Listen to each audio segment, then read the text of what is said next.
You're listening to the Autism Weekly podcast. Each week, we share community voices and bring light to stories that increase awareness, acceptance, equity, access, and inclusion. If you haven't already, subscribe to join the Autism Weekly family. I'm your host, Jeff Skibitsky. This week, we're excited to welcome Ronnie Daniel, the Executive Director at the Children First Education Fund. Ronnie brings a wealth of experience from his extensive nonprofit leadership roles, including his advocacy for children with disabilities, especially those with autism. Today, we'll be discussing how to support children with autism, the impact of the Children First Education Fund, and tips for nonprofit leaders aiming to make a difference. Welcome, Ronnie Daniel. Thanks, Jeff. It's good to be here. Well, Ronnie, I love to give the audience a little bit of an understanding of where we're coming from in this field, because usually it's passion oriented. You don't get into nonprofits, you don't get into giving back to the community unless there's some reason behind it, some driving force. So what sparked your interest in working with children with disabilities now that that's your focus? Sure. Well, I started early on in my life, working with nonprofits. I was really involved with the Boy Scouts when I was a kid and worked at summer camp every summer and those kind of things, and got to know a lot of the professionals who worked in that nonprofit with the Boy Scouts. And so that really sparked my interest in the beginning to want to be involved with nonprofits. And so fast forward several years, I got my degree in nonprofit administration and started working professionally for the Boy Scouts. And then my wife and I had our first son, Ben, and we learned a few years after he was born that he was deaf. And so we began to fight that battle of having a child with a disability, working through public schools, trying to make sure all of his needs were met and he had the resources he had and the accommodations that he needed in school. And so any parent who's dealing with an IEP with their public school and their child with disabilities, I feel your pain. It's often a difficult story and a difficult thing to work with, particularly, I'm sure, with kids with autism. And I think that's one of the passions that I've seen, especially working with all the families we do in Utah whose children have autism, is that they really just find that the needs of their kids aren't fully met in public school, and they really need some additional resources and help. Yeah, I mean, I think it takes that empathy, that compassion, that experience to really understand the need of the community, the need of the family. But you mentioned the Boy Scouts, and you also mentioned your son, but I'd love to hear about how that experience working with the Boy Scouts shaped your approach to inclusion. I guess a gating question, did Ben get to participate in the activities of the Boy Scouts as he was growing up? Did you find ways to make sure that he had a role that he felt empowered? Absolutely. Yeah. Both Ben and my younger son, James, are Eagle Scouts. And so they were fully involved in the program. They had a chance to go to the National Jamboree when they were Scouts and had an interpreter that went with them and was able to be fully immersed in the programs there. And so we certainly as parents had to make sure those accommodations were received, but never in my 16 years of working for the Boy Scouts did we ever not try to accommodate a child with special needs, whatever they may have been. And so that was the thing I loved about scouting, is that they were always very accommodating. Whenever we'd go to a summer camp or we'd go to a camporee or we'd go somewhere, they were always willing to work with us and make sure his needs were being met.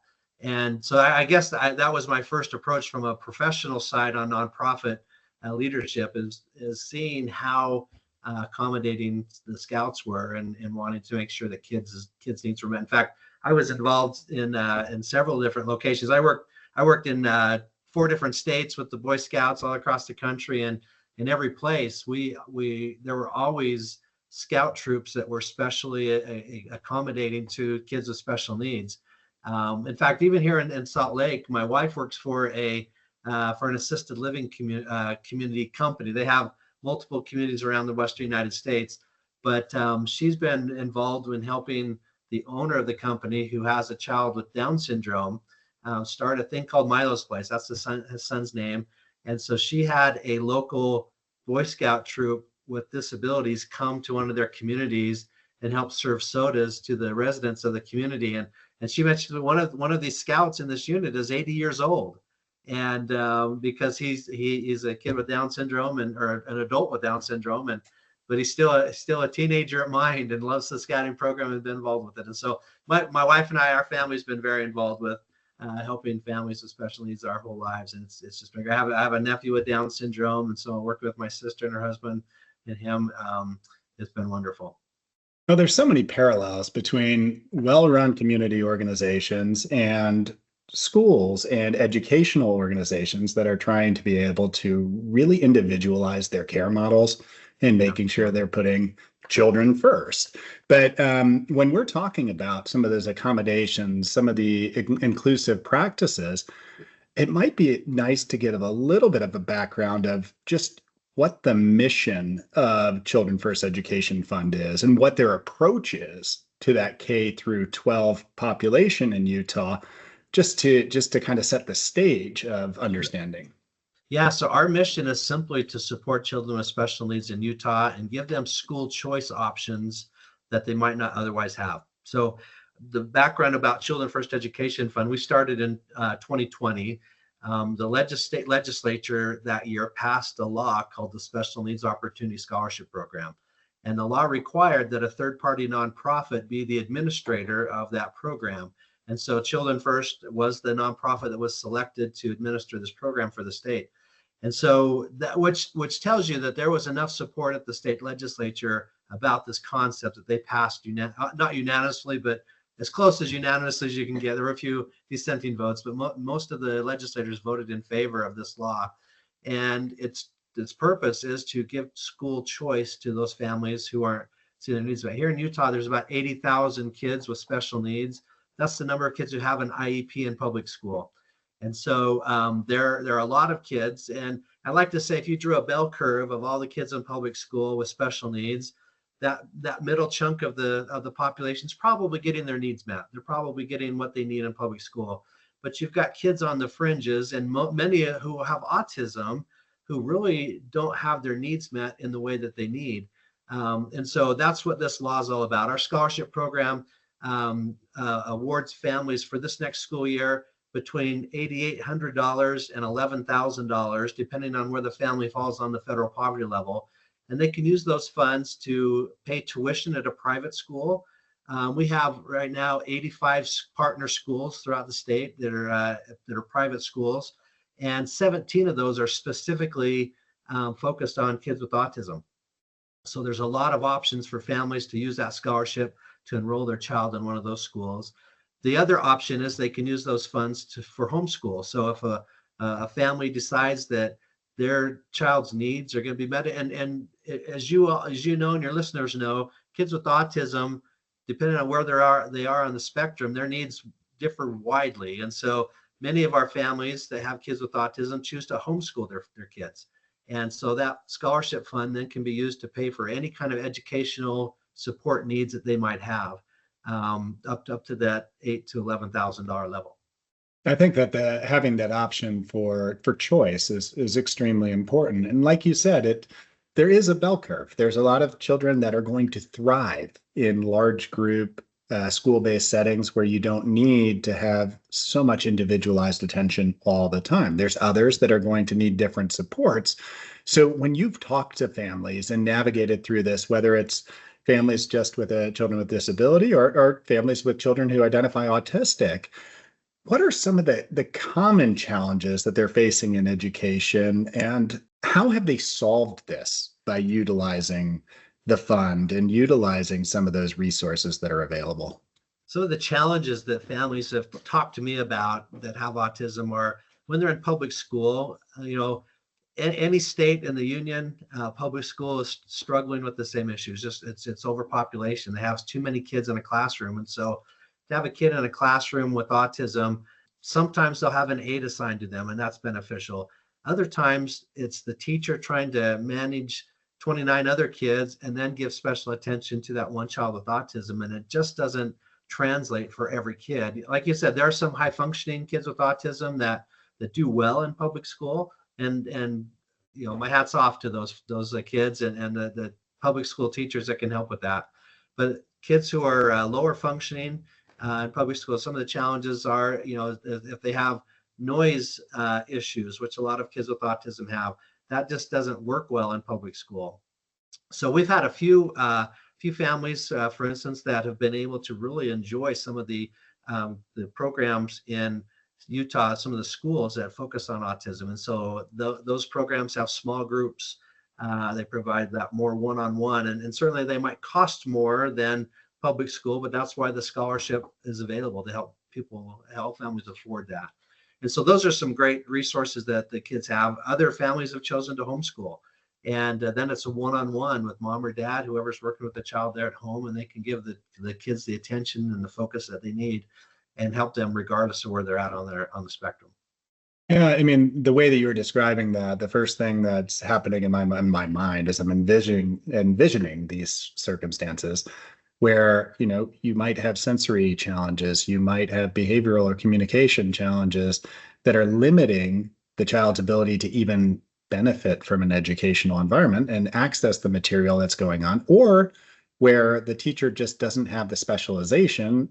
And we're Yeah. asking a lot of those teachers to be able to understand how to work with so many different types of children and different disabilities and almost wear the hat of every profession while they're trying to teach. It becomes extremely challenging. And I have empathy for that. But it makes it more important that there Right. is some We choice. find that here in Utah, one of the highest referral sources that we have are special education teachers in public school. These are the teachers that are trained to work with kids with special needs, but they refer oftentimes kids to our program because they know that the environment where they're in public school just isn't going to meet that child's needs. And so it's interesting that even the people who are trained to support kids in public school are referring them to our program because they know that they'll get a better educational experience with us. Well, I'm glad to hear that, even in the clinical world, is that you want to know your scope of competency and you also want to be able to refer out. And that sounds like this situation might be occurring. Are there other barriers that exist? I mean, one of the things that immediately comes to my mind is that with a funds are sometimes limited, and you need to be able to fundraise. You need to be able to access more of the community support. Other things that come to mind are potentially some policy barriers, some legislative barriers. Maybe we tackle one at a time, but what are some of these barriers that you're running into? Well, definitely one is that's related to both legislative and money is that this law that governs this program limits the number of tax credits that we can give out to parent or to donors at $5,940,000. And so that equates to about, if we were fully funded, about 590 kids that we could give scholarships out to. And so you compare the 590 to that 80,000 number I shared earlier in Utah of the total number of kids with special needs, we're serving just a fraction of the number of kids who could benefit from this program. So this last legislative session, the legislature did make some adjustments so that we can not only get money from fundraising, but we also now will be able to get some appropriated dollars, which will give us an additional a couple of million to support. So we now can grow from 500 to maybe 600 or 700 kids that we can support. That's still, though, not enough to meet the need of every kid. In fact, right now, we're supporting about 560 kids on our program, and we have 300 kids on a waiting list that if we had the funds, we could provide scholarships for. Yeah, I mean, and that gap that you're talking about, that school-aged gap, and even all the way through young adulthood, but the focus that you all have with school-aged is oftentimes a population that's getting under-resourced right now when it comes to some of these opportunities and benefits. It's the younger kids might have additional resources, additional opportunities. The older kids, job training skills, adaptive skills, is that those might be available. We have this gap, and it sounds like you all are trying your best to be able to fill it. Is it Right. something that you're reaching out to community members to be able to kind of help educate on what's missing there? Yeah, absolutely. I spend a big chunk of my day every day reaching out to people to educate them about the scholarship program and the donation opportunity.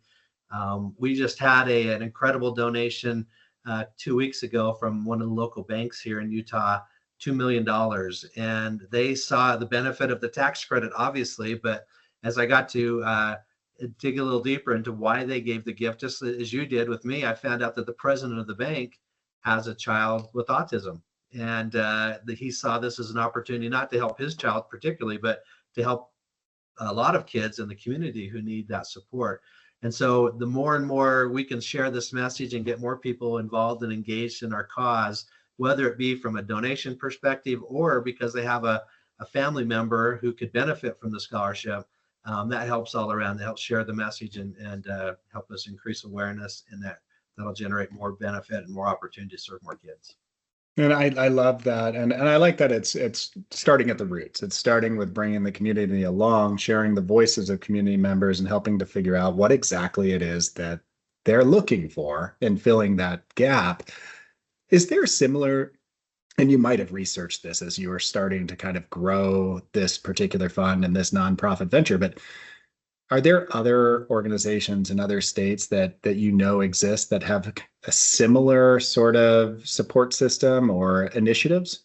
Yeah, Utah's one of 22 states in the country who has a scholarship program like this, that they provide school choice options for kids with special needs and for the general population. In fact, Utah just passed last year the Utah Fits All, which provides school choice opportunities for all kids.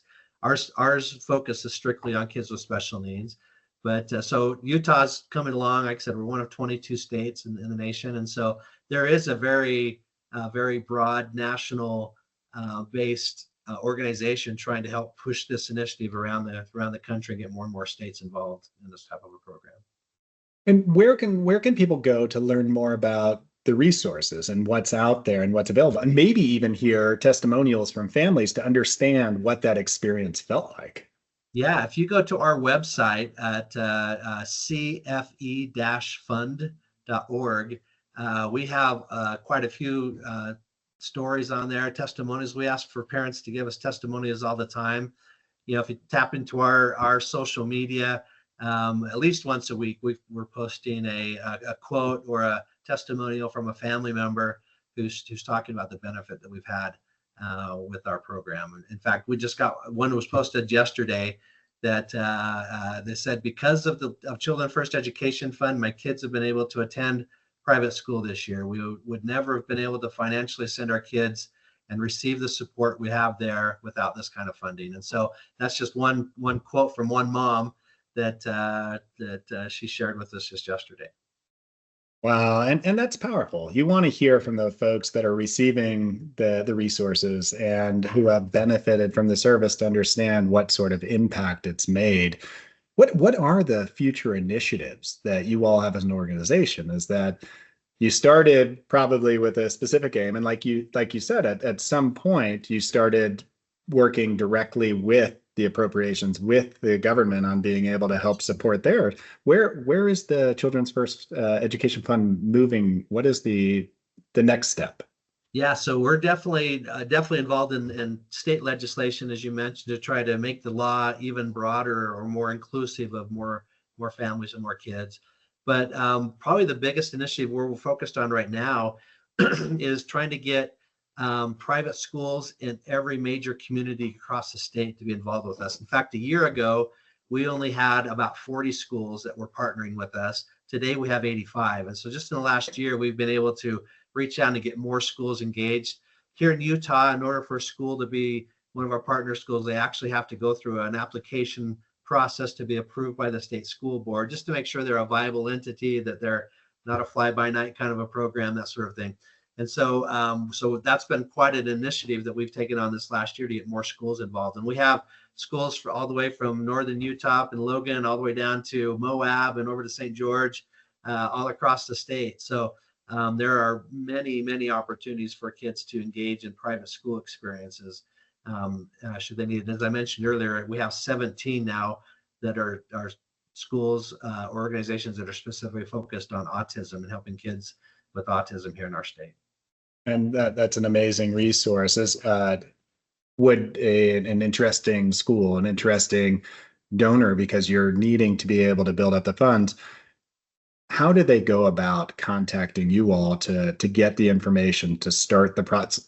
Sometimes we stop because we don't know where to start. So where do we go? Yeah, we've tried to make our website very informative. And so no matter what the interest might be, if they're a parent looking for information about the scholarship program, if they are a school that's looking to join our program, if there are, we have over 200 service providers that can help support kids that are homeschooled. So we have a vendor classification there. And finally, if they're donors, if they're looking to make a donation and get a tax credit, 100% state income tax credit, they can go to our website and find resources for all of that information there. So that would be the first thing I would suggest, is for people to go to our website. Again, that website is cfe-fund.org, and that would be the best place to start.